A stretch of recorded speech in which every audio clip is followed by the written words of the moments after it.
眼前这个女人对工地男一见钟情，壮硕的身形，满身的汗味，有力的臂力，处处流露出男人的魅力，让女人为之疯狂。几分钟就想好了将来孩子的名字。男人取下头盔，整理一下自己的发型。我的天啊，太迷人了！他逐渐靠近那位女士，自动售货机里取了瓶水，大口地喝了起来。迷人的嘴唇和显眼的喉结，让女士目不转睛。他注意到飘落的丝巾，顺手捡起，递给了她。从此，男人身印在她心里难以忘怀。女士名叫任美，今天她去试妆了。未婚夫既英俊又富有才华，深受大家的喜爱。别人一夸奖，他就特别得意。但在回家的路上，他的丝巾掉在自动贩卖机上，因为够不着。正当他到处寻找帮手时，他看见了这个男人，一眼就深深吸引了他。他穿上婚纱的瞬间，忽然流下了泪水。这一刻，他不知道该选择谁。妈妈和姐姐认为这是婚前焦虑，两人推测可能是归无工作太忙，没顾上任美，让自己陷入了胡思乱想。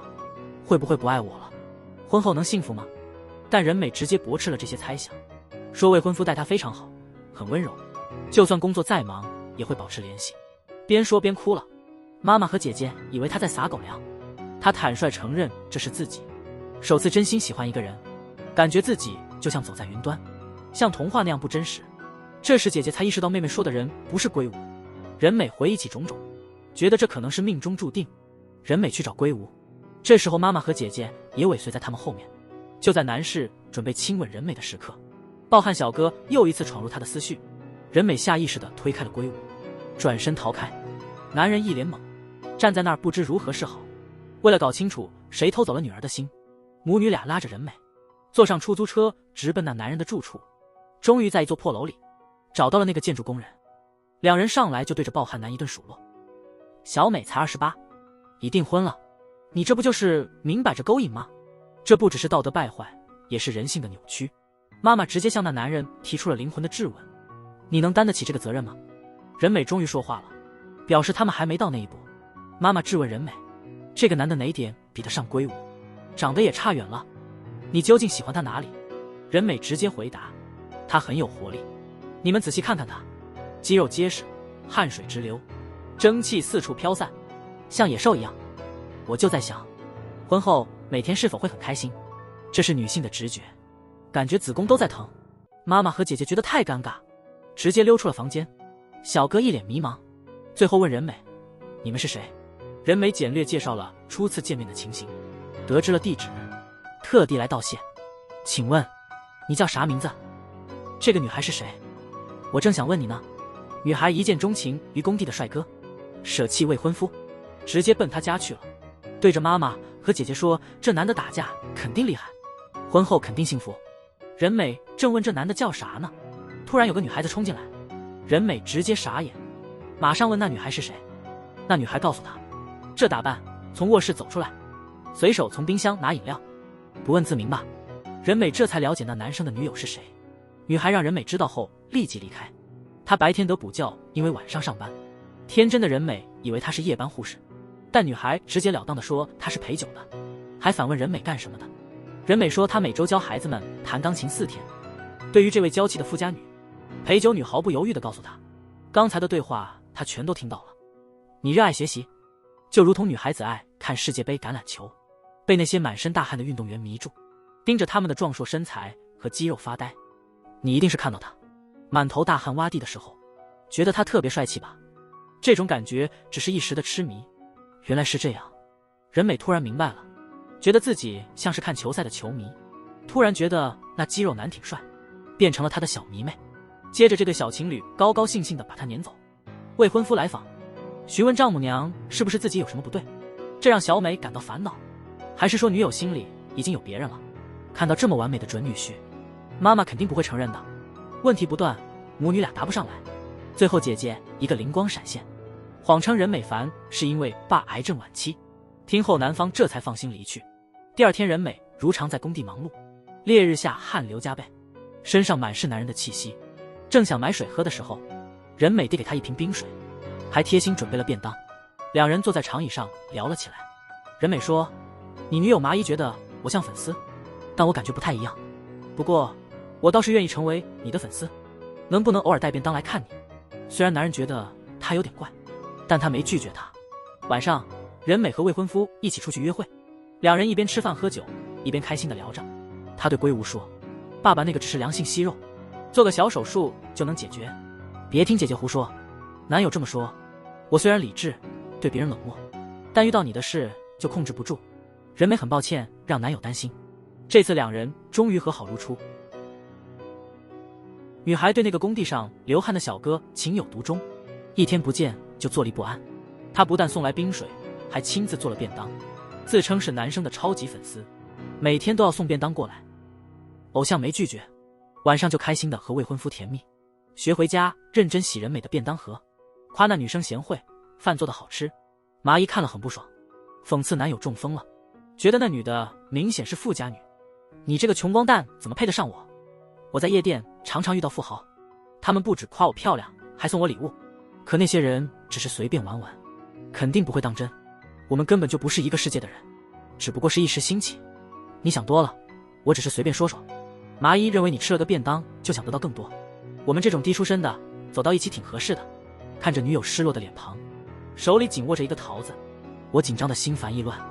刚学会开铲车的我，一转头又遇见了送便当的任美，她带来的是美味的肉末盖饭，因为太香，差点让我噎着。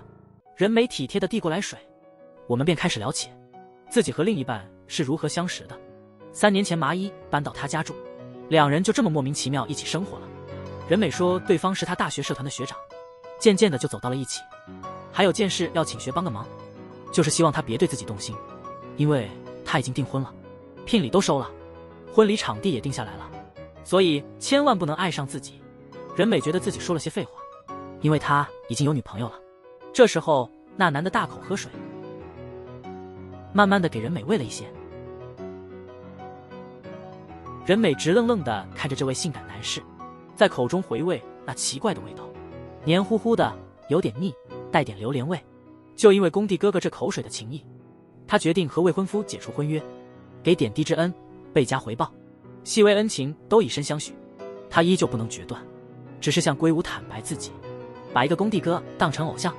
幸好这是在结婚前，如果发生在结婚后，那顶绿帽子非戴不可。如此经历让我有了抗体，等我们结婚时就再不会有这种事了。承诺婚前一定和那小哥彻底断了。听说女朋友还想嫁给自己，虽然不爽像吃了苍蝇，但也不知该说什么。第二天，任美又去了工地，又偷看那性感帅哥。这时雪也注意到他了，小哥正吃便当，以为自己的小迷妹不会来了。任美觉得很困惑，我是那种一被表扬就不高兴的人吗？小哥说明那根本不算亲吻，是自己气的，不知道怎么办。任美说生气时要学会控制情绪。你看我未婚夫，即使我告诉他我们的事，他也不会冲我发火，这是因为他爱我。学震惊地看着任美，如果我是你未婚夫，早跟你分了。归无躲在一旁偷偷观察着他们。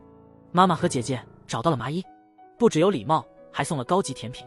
原来他们是请妹妹，试探准女婿的忠诚，还答应会有报酬。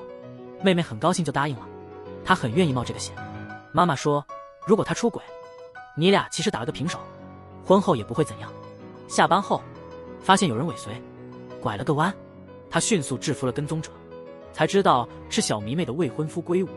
不但不生气，还热情邀请他回家，把归无介绍给麻衣，说这是我的粉丝的未婚夫。九妹一听大吃一惊，好不容易找到，却轻而易举得到了。小学请归无来喝一杯，完全能理解他为何这么做，说哪个男的不会嫉妒到疯。麻衣提到他要去工作了，还给归无递了张名片。看那女的一副狐媚姿态，归无觉得眼前一亮，挺刺激的，眼睛都移不开了。咱们来干一杯吧。好吧，干杯。我还以为你们要搞什么，真闷。归无怎么可能那么容易就被骗呢？别小看老娘哦。快要结婚的女生意外爱上了暴躁的建筑工人，女孩犹豫不决，妈妈和姐姐却赶来了，请人试探男友的忠诚。那晚归无果然去找麻衣，看见她迷人的样子，这么主动又性感的女人，普通男人怎能不动心？一头雾水的被带进小黑屋。任美觉得这太不公平，决定第二天要和男友好好谈谈。男友看起来很累，昨晚肯定消耗了不少体力。任美关心的看着男友，问昨天是不是去找麻衣了？我没生气，别担心。只要我们俩戴着原谅帽，就不会离婚。这计策是我妈和姐姐想的。男人立刻傻眼了，意识到自己被耍了，心里默念小春的，算你狠。任美希望圭吾能继续和麻衣见面，两人要在婚前提升自己的免疫力，避免婚后再次发生这种情况。圭吾很开心，他觉得婚前还能好好锻炼一番。任美也不再烦躁，两人愉快达成了协议。麻衣在出租房里累坏了，你夜里几点回的家啊？不是说好不让客人殴打了吗？任美说，那位客人不简单，是你粉丝的未婚夫圭吾，我给他留了名片，他晚上就来找我了，看起来他对我挺有意思。学说他都快结婚了，不会喜欢你这种风轻云淡的妹子，别随便勾引人。可麻衣不听，觉得既爽又能赚钱，何不去做呢？学稍微有点生气，任由麻衣挨打，不再理会。任美对母亲和姐姐的行为感到愤怒，因为她现在陷入了困境。她找到了学的住处，学邀他进屋，倒了杯水给他，讲述了4人之间的复杂关系，建议联系对方伴侣，我们4个一起坐下来谈谈，把一切重治，以后不再见面。不再见面了吗？我和麻衣属于蓝领，你和圭吾是白领，我们就像天空与白云，虽然云会掠过天际，但那只是片刻，我们生活在不同的世界里。你回到你自己的世界去吧，这样一切都能恢复如初，只要我回去，一切也会正常。听了学的这番话后，任美拿起手机想给圭吾发消息，不知道的是，另外2人又回到了那个小黑屋。虽然清楚这位性感女孩是为了钱靠近自己，却无法否认自己已深深被吸引。男人慢慢地脱下外套，尽管收到了伴侣的消息，他却视若无睹。麻衣伸手偷走了男人跳动的心，2人掏出手机联系自己的另一半，却不知另一边的2人在暗室里斗得不可开交。任美感到非常沮丧，觉得自己以前被网上的鸡汤文章骗了。这时的婚姻幸福的有几对呢？就算经济条件好，婚后的各种问题还是避免不了没完没了的争吵，比如产后抑郁、养孩子的烦恼、家暴频率等等，稍有不和就可能戴上彩色大帽子。每3对夫妻就有1对分手，连我妈和我姐的婚姻也不幸福，周围的人也一样。我到底怎么了？这是婚前焦虑吗？学看着女孩，不知道怎么安慰她，说要去学交谊舞，因为自己没有什么爱好，大小姐任美应该很擅长这个。于是他打开手机里的音乐，让任美教他跳舞。音乐一响，2人轻轻起舞，慢慢的都笑了。大战小黑屋之后，2人满足的躺在床上，回味着刚才的激烈争辩。第2天，麻衣把用针孔相机录制的视频交给了雇主，并告诉任美他妈，2人并未越界，但这也是充分的证据了，所以要求支付报酬。学还是每天在工地干活，任美继续教孩子们弹钢琴，日子逐渐平静下来。但自昨夜共舞以来，2人都变得恍惚，随时随地想起彼此。工作中不经起舞，麻衣赚了大钱，给自己买了全套新衣，还送学一块手表，感谢他平常的照顾。妈妈和姐姐向任美展示了酒店的录像，虽然进了恋爱小黑屋，但没做出格的事。任美看着视频，感到很沮丧，她觉得妈妈的做法挺可笑的，越不越线已经无关紧要了。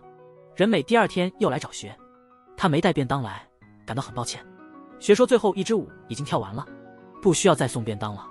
2人打算回到各自的生活中去，一切会回到原点，但一旦有过交集，想当做什么都没发生就难了。任美还在纠结，她未婚夫是否真的背叛了她？虽然没有确凿证据表明他们越界，但他们单独待在一起，这是事实。如果只有你不知道，对你太不公平了。所以我觉得应该告诉你，我不需要知道那些没用的事，有很多东西根本不必知道。我不喜欢那些假装没事的人，感觉很心机。你是傻吗？你才傻呢！不知道就行，说谎别被揭穿就行，偷吃别被抓到就行，只有心机又傻的人才那么想。你真烦，谢谢招待。气氛火爆，2人分手不愉快。未婚夫迷恋陪酒女的手法，原本决定不见面的2人偶然再遇，彼此心动。麻衣坐进了圭吾的车，发生了些新鲜事。陪酒女在车里被对方痛打，满载喜悦回家的她已雨露满身，却被男友紧紧拉住，追问为什么跟圭吾进了小黑屋，她却无动于衷，说是应任美妈妈的请求，并没有做出格的事。学显然对她的解释半信半疑，要求麻衣交出未剪辑的视频。麻衣毫不在意，说根本没那玩意。你是不是和他上床了？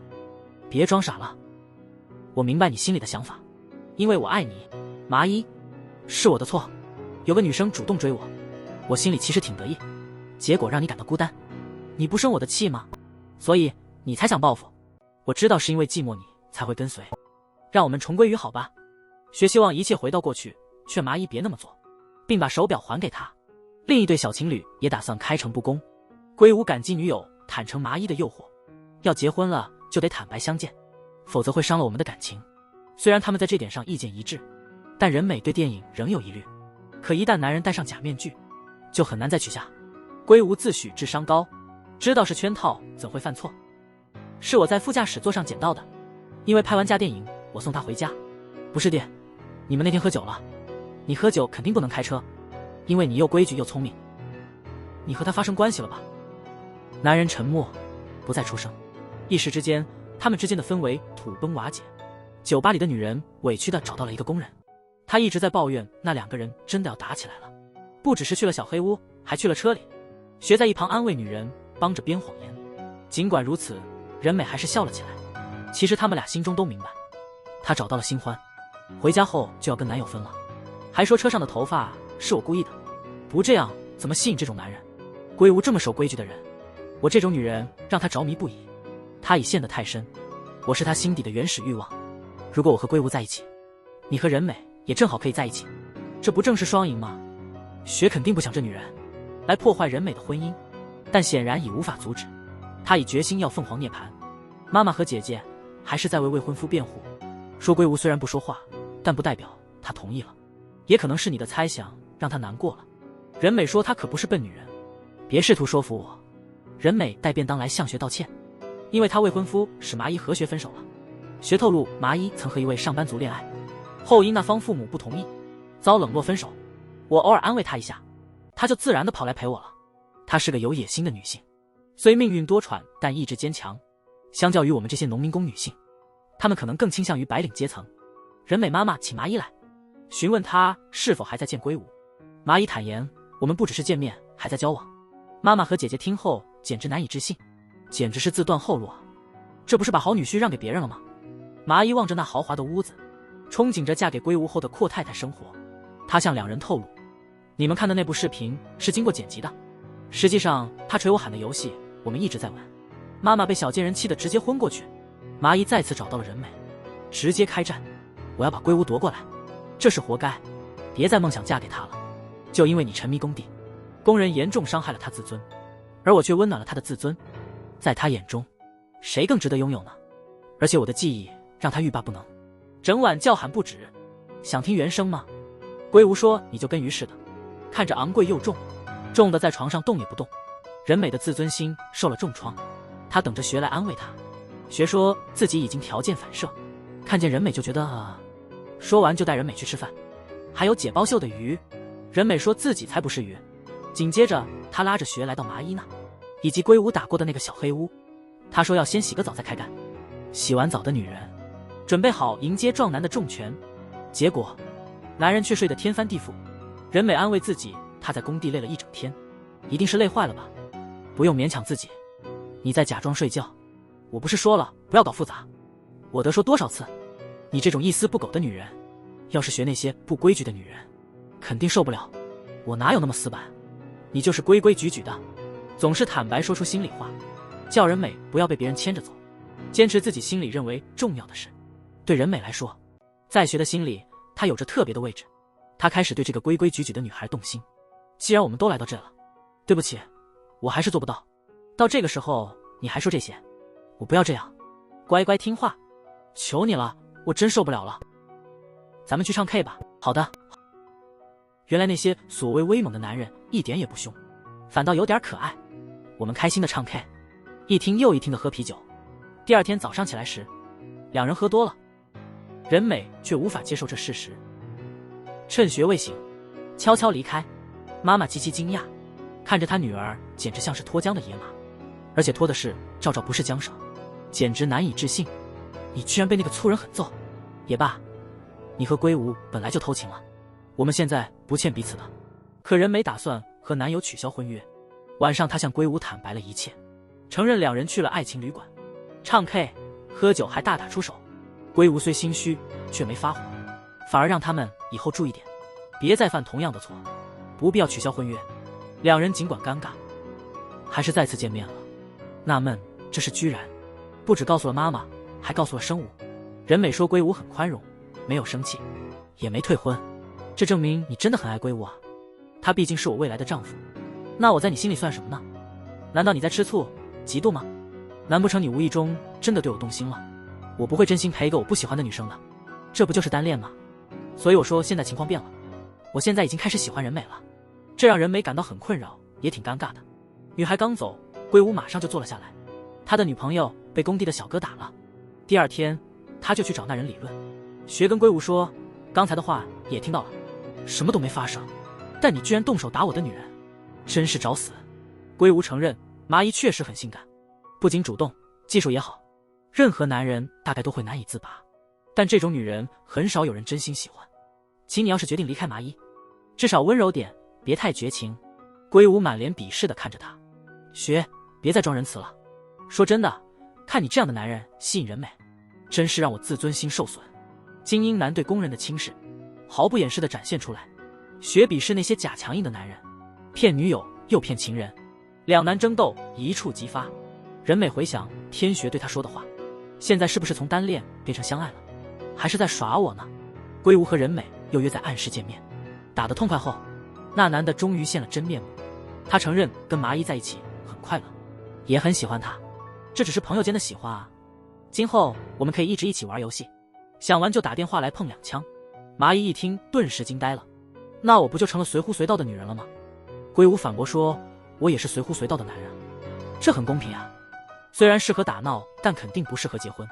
麻衣要求男方和任美赶快离婚，圭吾于是直接说开了，有人叫我温柔点甩了你，免得你伤心，但我不但没甩你，还对你义无反顾，对你实在是太好了。错怪就怪那个任美，她爱上了农民工，伤了我的自尊，你不过是我用来治愈自尊的一个工具。女人真是想得简单，你可以回去找你那合适的男友了，他肯定欢迎你回去。麻衣威胁那男的视频还有下文，现在落在学手里了。那男的不但不慌，反笑说，那就接着玩好了。任美坐在床上彻底失望，姐姐气呼呼地跑回家了，原来是被视频勒索的。一开门却发现工地小哥正在向妈妈鞠躬。工地上的穷小伙爱上了富家小姐，那晚他拿出珍藏的西装，准备明天去女孩家拜访。刚好在练习鞠躬的时候，大姐突然闯了进来，既然姐姐来了，我再来一次，请允许我和任美结婚。姐姐吓了一大跳，这是什么情况？妈妈原本以为她不够认真，还带着存折来，里面全是她一生的血汗钱。妈妈本想用财务问题劝退她，但连姐姐看了存折都吓了一跳，钱竟然那么多。她说自己高中就开始工作，没有什么特别的爱好，就存钱了，目的是给未来的孩子更好的生活。妈妈承认误会了这位小哥，不要以貌取人，学向母亲表明了对任美的承诺，期望能被信任。妈妈把决定权交给任美，任美听了学的话，深受触动，但她还是拒绝了学的求婚，表示自己原先只是暗恋，现在已经醒悟，她决定遵守先前的婚约，和圭吾结婚了。学无奈轻轻点头，失望地走了。他再次查看自己的银行账户，显然储蓄还不够呢。女儿虽然拒绝了这位朴素小伙，但妈妈和姐姐开始改观，对学印象大好。他不仅男子汉大丈夫，还朴实无华，绝对是托付终身的好人选。任美和未婚夫在约会，学专门回家向他求婚，他婉拒了他。圭吾认为那男的不过是在演戏，只是为了给麻衣报仇。任美也觉得学不过是在表演，仅仅为了帮自己理清内心，不再犹豫。他确实也通过这次求婚，意识到应该回到正轨。两人都觉得学的求婚不是真心的，只是开玩笑而已。圭吾问，如果这一切是真的怎么办？他确实爱上你，还真心求婚了。任美显然无法相信这是真的，总是找借口，认为自己不会被爱。他们在工地找到了学，任美决定要向学道歉。他来到了两人初遇的自动贩卖机呢。你们真的那么了不起吗？钱真的那么重要吗？我不是那个意思。对啊，都写在你脸上了。富家女爱上了工地的穷小子，穷小子求婚去了，却被富家女在人前拒绝了。原来任美还打算嫁给未婚夫，但未婚夫竟然把学的求婚说成阴谋，还打完学的女友就把他甩了。就在那个晚上，麻衣约学出来碰面，要求学把小黑屋的原视频给他，说交给龟吾后，龟吾就会和人美离婚。学非常生气，显然对这番话半信半疑，但麻衣显然被蒙在鼓里，对这位精英男全信了。就在他们交换的瞬间，龟吾突然出现了，他抢走了光盘，他嘲笑说你求婚给人美听了，但人美把你的求婚当戏。我善意提醒他可能是真的哦，他偏要到工地去道歉，我劝他别这么做。学一怒之下揭穿了这伪君子的真面目。其实龟吾怕被甩，更怕学爱上人美，他不仅想娶大小姐，还想继续欺骗麻衣，想打就打吧。麻衣很伤心，他后悔再次信任了这个 RZ， 他立刻上前抢夺龟吾手中的光盘，却被男人一推就跌倒了。他抓住这个卑鄙小人，大声骂他是个精神有问题的家暴男。